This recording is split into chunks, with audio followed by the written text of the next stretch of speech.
Halo, dalam kesempatan kali ini saya akan menjawab soal-soal ulangan akhir semester Bahasa Indonesia yang diampu oleh dosen Dr. Irfai Fatur Rahman, SPT MPT.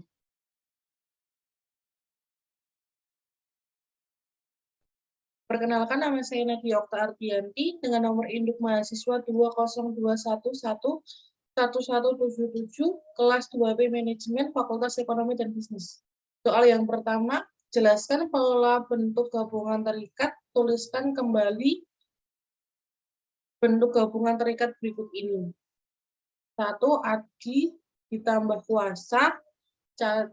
Catur ditambah tunggal, 3. Dwi tambah lama, 4. Ekstra tambah kulikuler, 5. Kontra tambah revolusi, 6. Purna tambah wirawan, 7. Sabta tambah krida, 8. Sub tambah bagian. Jawabannya, untuk nomor 1, bentuk gabungan terikat adalah bentuk bahasa yang harus bergabung dengan unsur lain agar dapat dipakai dengan makna yang jelas. Bentuk terikat penulisannya selalu digabung dengan kata berikutnya yang mengikuti. Jika diikuti dengan kata dasar, bentuk terikat ditulis tanpa jeda atau spasi. Namun, apabila digabungkan dengan bentuk turunan atau kata perimbuhan, maka penulisannya harus dipisah. Beberapa hal yang perlu diperhatikan dalam penulisan bentuk gabungan terikat antara lain: 1. Unsur maha, tanda hubung, dan peri, tanda hubung. Sebagai unsur gabungan ditulis serangkai dengan unsur berikutnya. Namun dalam aturan ini terdapat pengecualian jika diikuti dengan kata esa, penulisannya dipisah. Apabila kata berikutnya sudah berimbuhan, unsur peri dituliskan terpisah. 2. Apabila bentuk terikat non, tanda hubung, anti, tanda hubung, pan, tanda hubung, atau pro, tanda hubung, diikuti oleh kata yang huruf awalannya huruf besar, di antara kedua unsur itu dihubungkan dengan tanda penghubung. Apabila A diikuti dengan kata yang huruf pertamanya kapital, misalnya anti, tanda hubung, Afrika. B diikuti dengan singkatan, misalnya pro, tanda hubung, PBB. Ini untuk pembenarannya. Untuk penulisan yang pertama, Adi ditambah kuasa, penulisan yang benar adalah Adi kuasa. Digabung. Yang kedua, catur ditambah tunggal, jadinya catur tunggal. Dwi ditambah lama, jadinya dwi lama. 4. Ekstra ditambah kulikuler, kata yang benar yaitu ekstrakurikuler, tanpa spasi, tanpa tanda hubung. Yang kelima, kontra ditambah revolusi, yang benar adalah kontra revolusi, tanpa menggunakan tanda hubung ataupun spasi. Yang keenam yaitu purna ditambah wirawan, penulisan yang benar adalah purna wirawan, tanpa menggunakan spasi dan tanda hubung. Yang ketujuh, sabta ditambah krida, penulisan yang benar adalah sabta krida, tanpa menggunakan tanda hubung dan tanpa spasi. Yang ke-8, sub tambah bagian, yang benar adalah sub bagian. Soal yang kedua yaitu jelaskan perbedaan bentuk penalaran deduktif dan bentuk penalaran induktif. Berikan contoh penalarannya. Penalaran deduktif dan contohnya. Penalaran deduktif adalah sebuah jenis penalaran yang diawali oleh hal yang bersifat umum, lalu dilanjutkan dengan hal-hal yang khusus sebagai penjelasnya. Dengan kata lain, jika melakukan penelitian dan menggunakan penalaran deduktif, maka dapat memulainya dengan hal yang umum dulu, baru dijelaskan hal-hal yang khusus sebagai penjelasnya. Penarikan kesimpulan dengan pola umum khusus atau bisa juga dipahami sebagai penelitian yang letak kesimpulannya ada di bagian awal.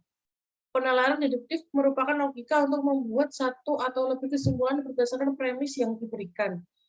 Cara kerja penalaran deduktif dengan teori memiliki kesamaan dan hubungan, yaitu keduanya melakukan pengkajian konsep yang umum untuk dikerucutkan dalam hal yang bersifat khusus. Contohnya, A. Pernyataan 1, marga Situmorang merupakan salah satu marga di suku Batak. Pernyataan 2, kita memiliki nama lengkap Anindita Sarisa Situmorang. Kesimpulan, Dita merupakan suku Batak. B. Semua lansia berumur di atas 70 tahun wajib divaksin. Nenek berumur 80 tahun. Jadi, bisa disimpulkan bahwa nenek wajib untuk divaksin dikarenakan berumur di atas 70 tahun. Oke, semua mahasiswa memiliki laptop. Premis mayor. Dina adalah seorang mahasiswa yang merupakan premis minor. Jadi, kesimpulannya, Dina mempunyai laptop. Penalaran induktif dan contohnya. Penalaran induktif adalah metode yang proses berpikirnya diawali dari sesuatu yang khusus untuk menentukan kesimpulan yang bersifat umum. Dalam penalaran induktif, kesimpulan ditarik dari kumpulan fakta atau pernyataan yang bersifat khusus, seperti bentuk generalisasi, analogi, dan hubungan kausal atau sebab akibat. Penalaran induktif merupakan jenis penalaran yang berdasarkan dari hal yang khusus dan disertai beberapa fakta untuk ditarik menjadi kesimpulan yang umum. Dalam penalaran induktif, hasil pemikiran memang seolah telah menggeneralisasi. Oleh karena itu, dalam penalaran induktif, beberapa fakta dijelaskan terlebih dahulu atau lebih awal, lalu ditarik kesimpulannya di akhir yang berupa pernyataan umum. Contohnya, A. Enim, orang asmat memiliki badan tegap, hidung mancung, dan berambut keriting. Gitu, orang asmat memiliki badan tegap, hidung mancung, dan berambut keriting. Kesimpulan, orang asmat memiliki ciri badan tegap, hidung mancung, dan berambut keriting. B. Di daerah Dieng memiliki hawa yang dingin. Di Batu Malang, hawanya juga dingin. Kesimpulannya, daerah yang terletak di daratan tinggi memiliki hawa yang dingin. C. Buah nanas dan jeruk berwarna kuning dan rasanya masam. Jadi disimpulkan bahwa buah yang berwarna kuning akan memiliki rasa yang masam. Soal yang ketiga yaitu jelaskan dan berikan contohnya transkripsi dan transliterasi. Transliterasi dan contohnya. Transliterasi adalah proses terserapnya bahasa asing ke dalam bahasa Indonesia dengan cara menerjemahkan dan memberikan padanan dalam bahasa Indonesia. Penggantian jenis tulisan, huruf demi huruf dari abjad yang satu ke abjad yang lain, lepas daripada lafal bunyi kata yang sebenarnya. Transliterasi dalam Kamus Istilah Filologi tahun 1977 pada halaman 90 diartikan sebagai bentuk pengubahan dari teks satu ke teks lainnya atau dapat diistilahkan sebagai alih aksara atau alih huruf. Satu contohnya adalah pengubahan teks dari huruf Jawa ke huruf Latin, dari huruf Sunda ke huruf lain, dan lain sebagainya. Contohnya yaitu A. Kata aksen merupakan kata serapan dalam bahasa Indonesia yang berasal dari kata asep dalam bahasa Inggris. Menurut KBBI, kata aksen merupakan kata yang benar dan baku. Penulisannya yang benar adalah aksen. B. Setelah diadakan survei ke beberapa sekolah di DKI Jakarta, kata serapan yang tepat adalah setelah diadakan survei ke beberapa sekolah di DKI Jakarta. Penulisan yang benar adalah survei menggunakan huruf I, bukan menggunakan huruf Y. Kata selamat pagi adalah terjemahan dari bahasa Mandarin. Zhao Hang Hao. Adapun transliterasi kata-kata tersebut dalam huruf Latin adalah Zhao Hang Hao. Transkripsi dan contohnya. Transkripsi atau alih ejaan adalah pengubahan teks dari satu ejaan ke ejaan lain dengan tujuan menyarankan lafal bunyi unsur bahasa yang bersangkutan. Dengan kata lain, transkripsi mengubah satu teks ejaan lama ke ejaan yang disempurnakan dan dalam hal penyerapan kata-kata asing. Dapatlah kiranya dipakai pedoman salinan yang disesuaikan dengan lafal dan ejaan dalam bahasa Indonesia. Penulisan bunyi-bunyi bahasa secara akurat atau secara tepat dengan menggunakan huruf atau tulisan fonetik dengan memakai IPA atau International Phonetic Alphabet. Contoh sinonim dan anonim. Homofon dan homograf. Phonetic transcription, sinonim menggunakan penulisan IPA atau International Phonetic Alphabet yang menjadi sinonim antonim menjadi antonimi, homofon menjadi homofoun, homograf menjadi homograf. Yang ketiga yaitu Ika tidak masuk sekolah karena sakit. Menggunakan penulisan tanda siku, Ika tidak tanda tanya, Mas menggunakan huruf U kapital tanda tanya, S menggunakan huruf yang sesuai IPA atau International Phonetic Alphabet lah karena A-nya menggunakan huruf sesuai alfabet, sakit I-nya menggunakan huruf I kapital yang diikuti dengan tanda siku. Soal yang keempat yaitu jelaskan penomoran bagian karangan berikut ini. Perbaikilah jika menurut Anda masih ada penulisan yang salah. A. Titik program usaha titik. 1. Titik tahap persiapan program. 1.1 penerimaan warga belajar. 1.2 titik pemilihan penyelenggara. 1.3 titik pemilihan ketua kejar usaha titik. 1.3 titik 1 titik musyawarah titik. 1.3 titik ditunjuk.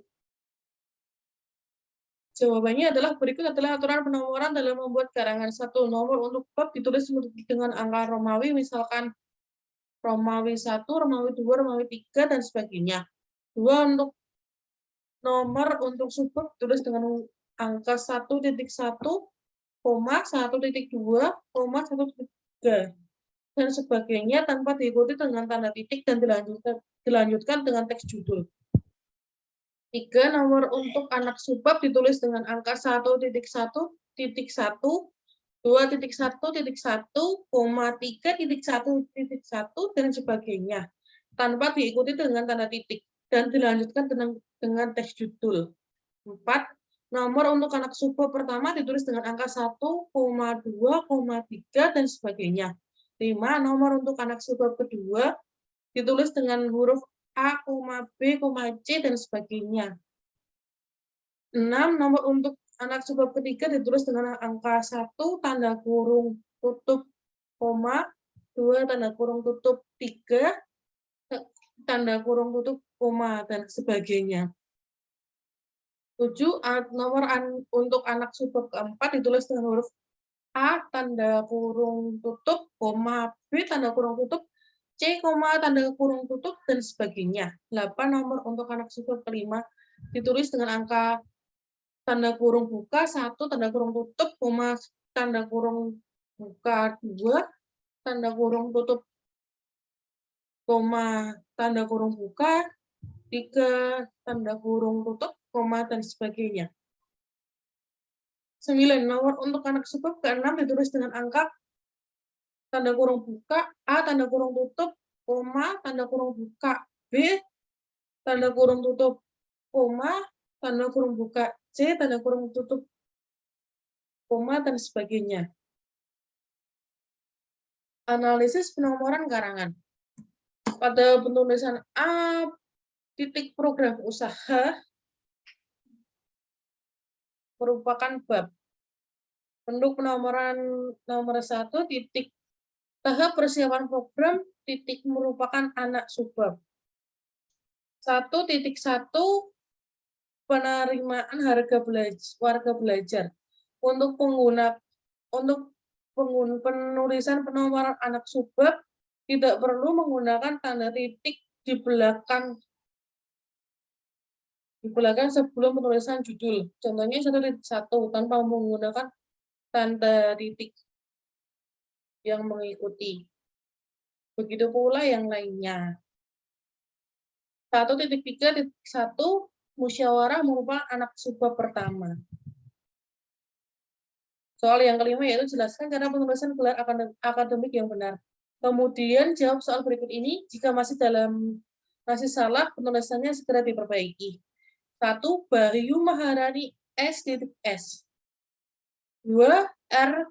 M titik Pratama, M titik M. 3. Dr. Irfai Fatur Rahman, SPD, MPD. 4. Dr. Andes Muhammad Kanzanuddin, MPD. 5. Profesor Dr. Ahmad Ulinuha, MPD. Penulisan gelar akademik. Gelar akademik adalah gelar yang diberikan kepada lulusan akademik bidang studi tertentu dari sebuah perguruan tinggi. Dalam penulisan gelar tersebut, kita harus mengikuti kaidah penulisan berdasarkan pedoman umum ejaan bahasa Indonesia atau yang biasa dengan PUEBI. Di antaranya, A. Huruf kapital dipakai sebagai huruf pertama unsur singkatan nama gelar, pangkat atau sapaan. B. Singkatan nama orang, gelar, sapaan, jabatan, atau pangkat diikuti dengan tanda titik pada setiap unsur singkatan itu. C. Tanda koma dipakai di antara nama orang dan singkatan gelar akademis yang mengikutinya untuk membedakannya dari singkatan nama diri, keluarga, atau marga. D. Gelar singkatan harus menggunakan tanda titik. Hal ini untuk menghubungkan satu huruf dengan huruf lainnya. Pembenaran penulisan gelar akademik. Bayu Maharani, S. S. 2. R. M. Pratama, M. M. 3. Dr. Irfai Fatur Rahman, S. menggunakan huruf kapital, B. huruf kapital lalu diikuti dengan huruf D menggunakan huruf kecil, titik, koma, M-nya menggunakan huruf kapital, D titik, maaf salah, M menggunakan huruf kapital, titik, B menggunakan huruf kapital, D menggunakan huruf kecil, titik. Dokter menggunakan D besar atau D kapital, R-nya menggunakan R kecil, titik. Dokter Andes menggunakan D kapital, R kecil, S kecil, titik. Muhammad Kanzanuddin, koma, MPD, M-nya huruf kapital, titik, P-nya huruf kapital, diikuti dengan D dengan huruf kecil, lalu diakhiri dengan tanda titik. 5. Profesor, titik, menggunakan P kapital, Prof-nya, profesor disingkat menjadi P-nya huruf kapital, Prof-nya huruf kecil, titik. Doktor, D-nya menggunakan huruf kapital, R-nya menggunakan huruf kecil, titik. Ahmad Ulinuha, koma, M titik P MPD, M-nya menggunakan huruf kapital, titik, P-nya huruf kapital, diikuti dengan tanda D, menggunakan huruf kecil. 6.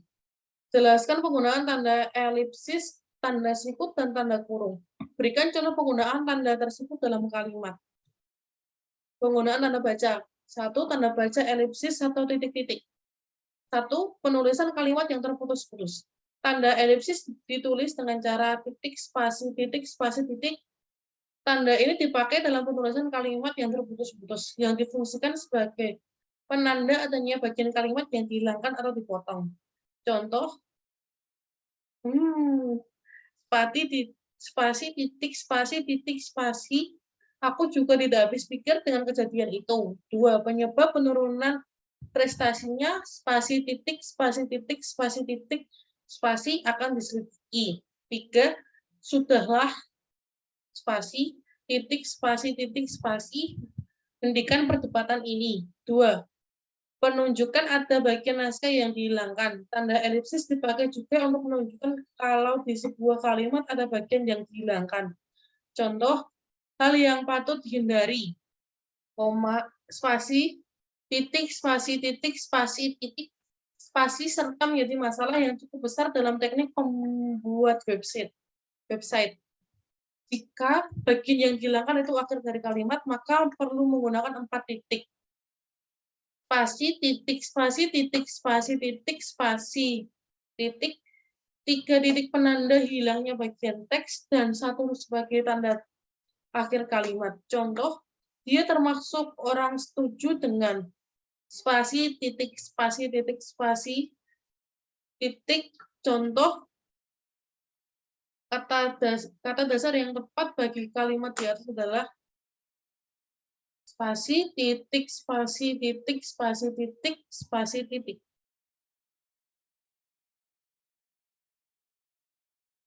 Tanda baca kurung siku. Mengapit keterangan. Tanda kurung siku dipakai untuk mengapit keterangan yang ada di dalam kalimat penjelas. Pada kalimat penjelas ini sebelumnya sudah bertanda kurung. Contoh, persamaan dari metode pengajaran itu atau perbedaan. Tanda siku, lihat halaman 33 sampai 45, tanda siku cukup signifikan. Tanda kurung tutup. Memberikan output yang kurang lebih sama dengan tujuan awal. 2. Terdapat berbagai macam sistem operasi. Tanda kurung buka. Pembahasan lebih lanjut bisa dibaca di bab 2. Tanda siku halaman 20, tanda siku tanda kurung tutup. 2. Mengapit huruf, kata, atau kelompok. Tanda kurung siku ini bisa dipakai dalam hal pengoreksian kalimat yang ditulis oleh orang lain. Tanda ini menyatakan bahwa ada kesalahan atau kekurangan huruf pada naskah aslinya. Contoh, 1. Para pemuda juga wajib berperan dalam pemberdayaan. Pada huruf A pemberdayaan yang bagian belakang menggunakan tanda siku. Buka dan tanda siku tutup masyarakat di lingkungan sekitar tempat mereka tinggal. 2. Penggunaan tanda harus sesuai. Tanda siku buka dengan tanda siku tutup EYT. 3. Dia sangat pintar memasak. Untuk kalimat memasak, untuk kata memasak, yang huruf K menggunakan tanda siku buka dan tanda siku tutup. 4. Kelakuannya sangat sopan. Pada kata sopan menggunakan tanda siku buka dan tanda siku tutup. 3. Tanda baca kurung. 1. Mengapit angka. Bisa memakai tanda baca kurung untuk digunakan mengapit angka atau huruf yang merinci atau urutannya.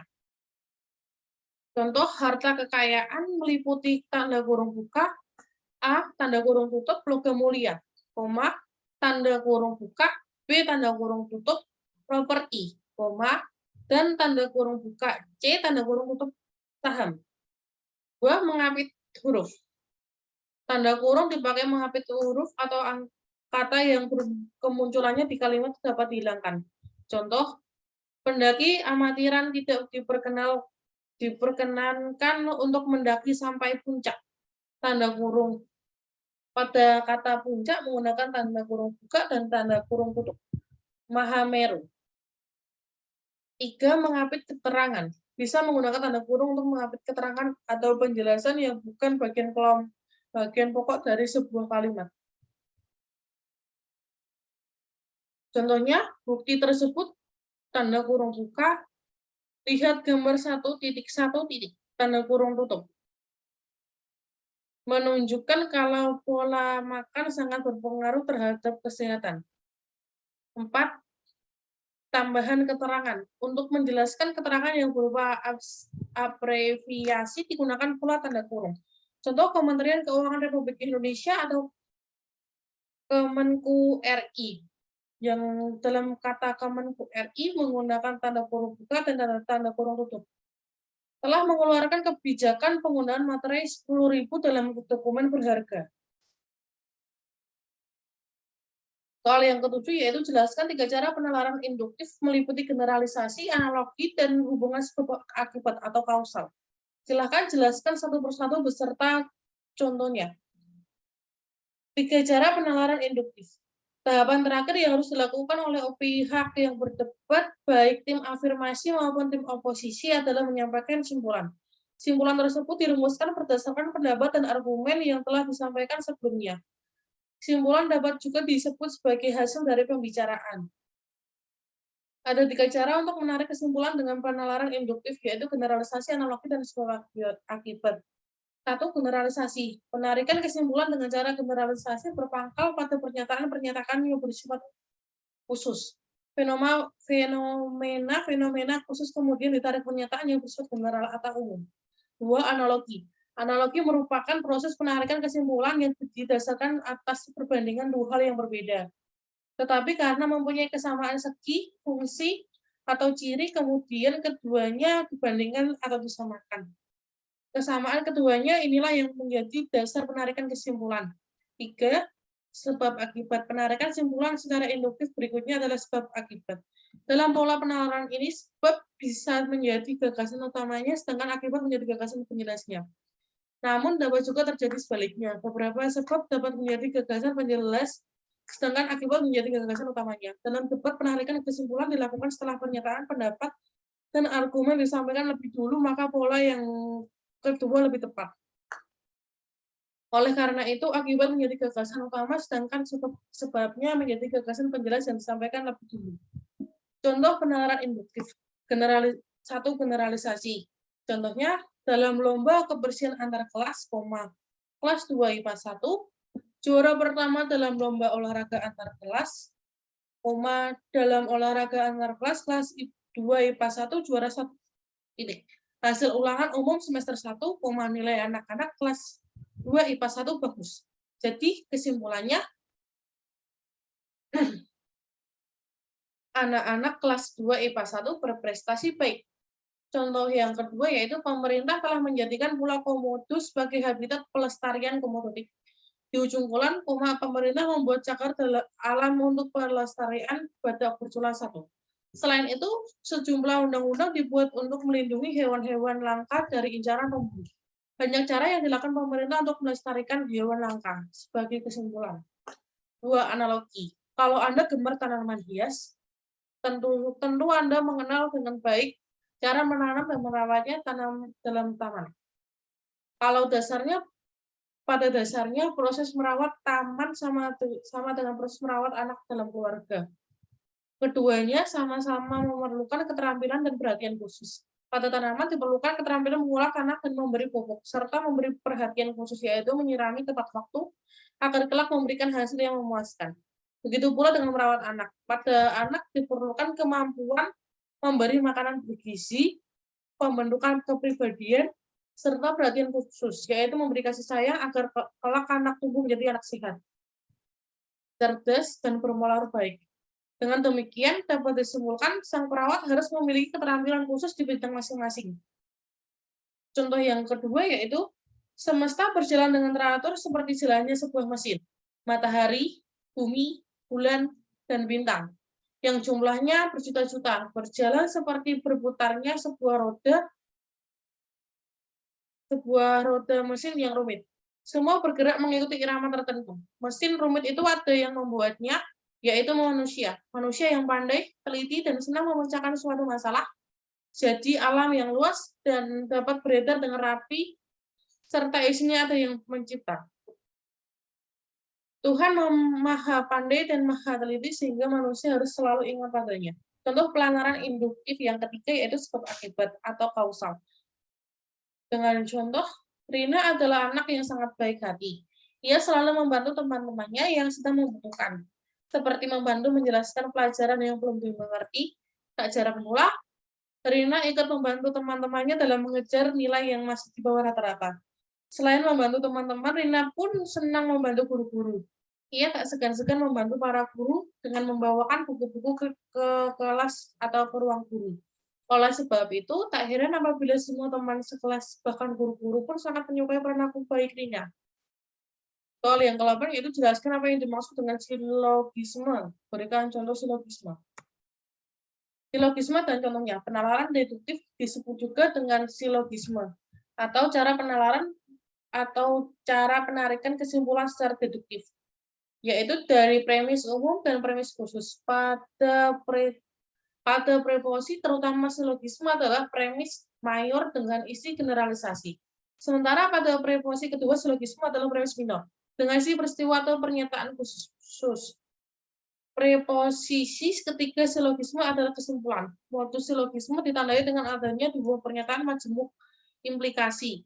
Modus silogisme dalam penarikan kesimpulan di logika, silogisme terdiri dari silogisme kategoris, silogisme alternatif, silogisme disjungtif, dan silogisme hipotesis. Silogisme tersusun atas dua pernyataan yang menghasilkan atau satu kesimpulan. Silogisme yang ada pada penalaran deduktif itu sendiri merupakan cara penarikan kesimpulan yang diawali dari pernyataan yang umum menuju kalimat atau hal yang khusus untuk penarikan kesimpulan yang spesifik. Ciri-ciri silogisme kategoris. 1. Silogisme kategoris adalah silogisme yang premis-premis dan kesimpulannya berupa keputusan kategoris.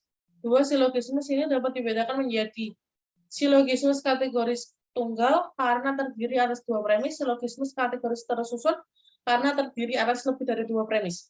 Ciri-ciri silogisme kategoris. 1. Silogisme hipotesis adalah silogisme, mohon maaf, ini ada tipu. Ini silogisme hipotesis seharusnya. Silogisme hipotesis adalah silogisme yang terdiri atas 1 premis atau lebih yang berupa keputusan hipotesis.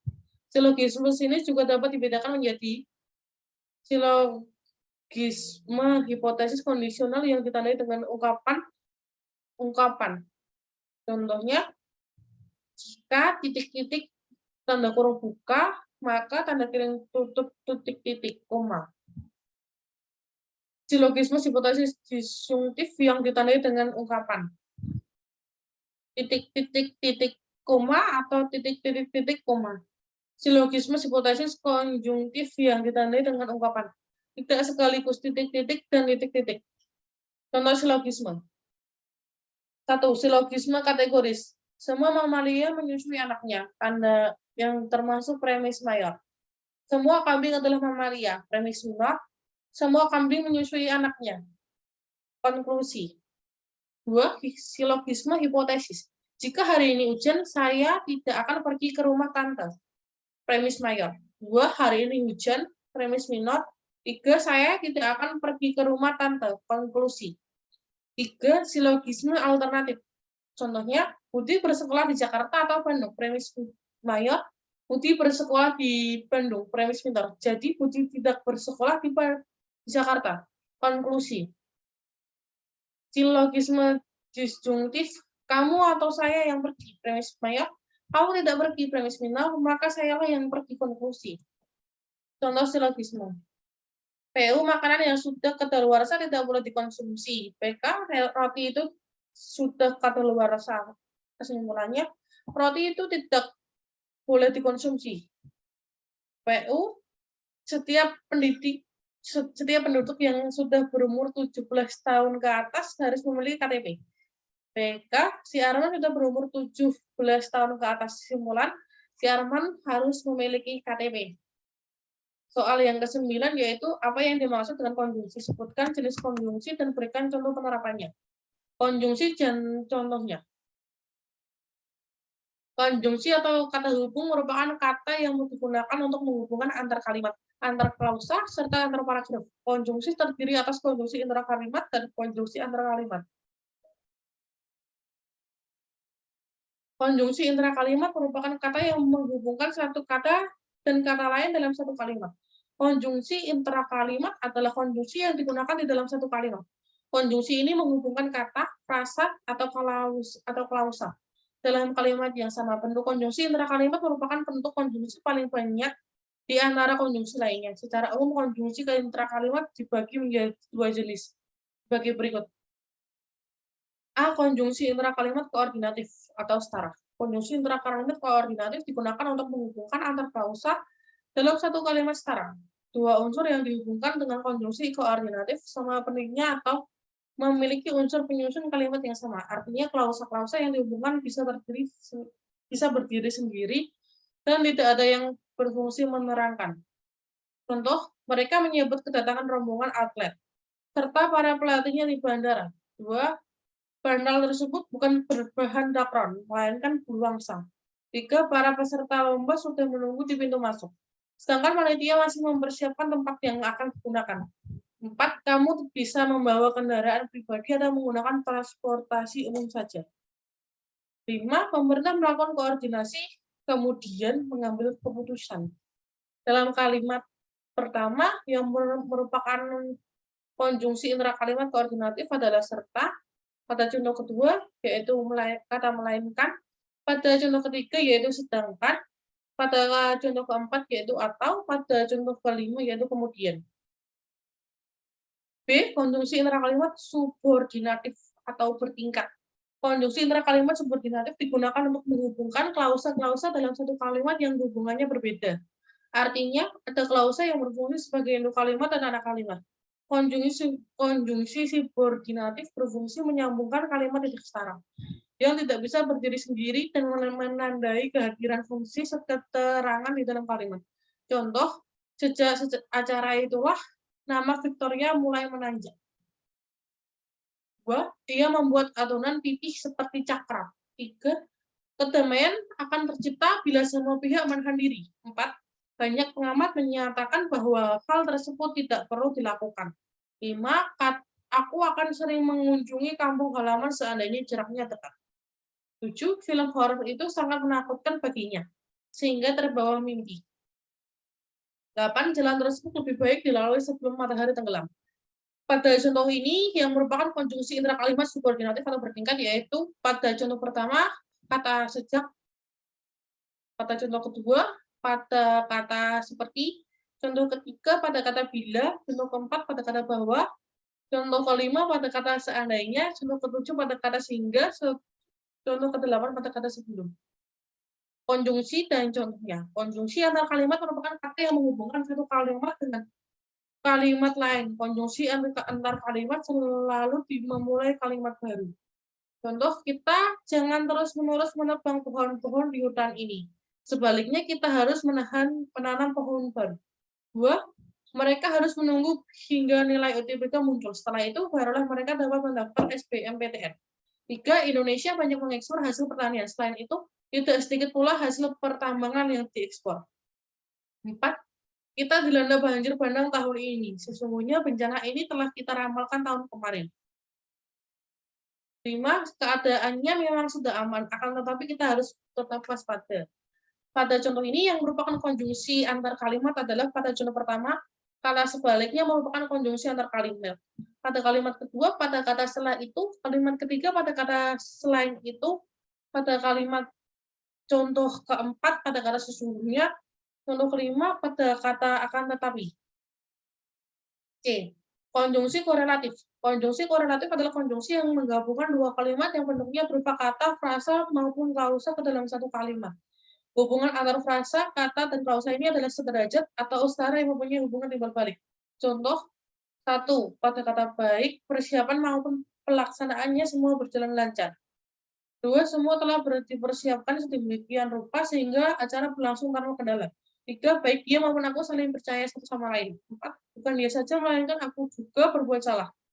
5. Jangankan menciptakan suatu produk baru, membuat produk tiruan pun tidak kunjung dikerjakan. Pada contoh kali ini, yang merupakan konjungsi korelatif, yaitu pada kata baik, titik-titik, maupun. Contoh kedua, pada kata sedemikian rupa sehingga. Pada kata ketiga, yang merupakan konjungsi korelatif adalah baik dan maupun. 4. Bukan titik-titik melainkan. Pada contoh kelima, jangankan titik-titik pun. Soal yang ke-10 yaitu wacana terbagi menjadi 5, yakni wacana narasi, deskripsi, eksposisi, argumentasi, persuasi. Jelaskan ciri dan perbedaannya tiap wacana tersebut, serta berikan contohnya.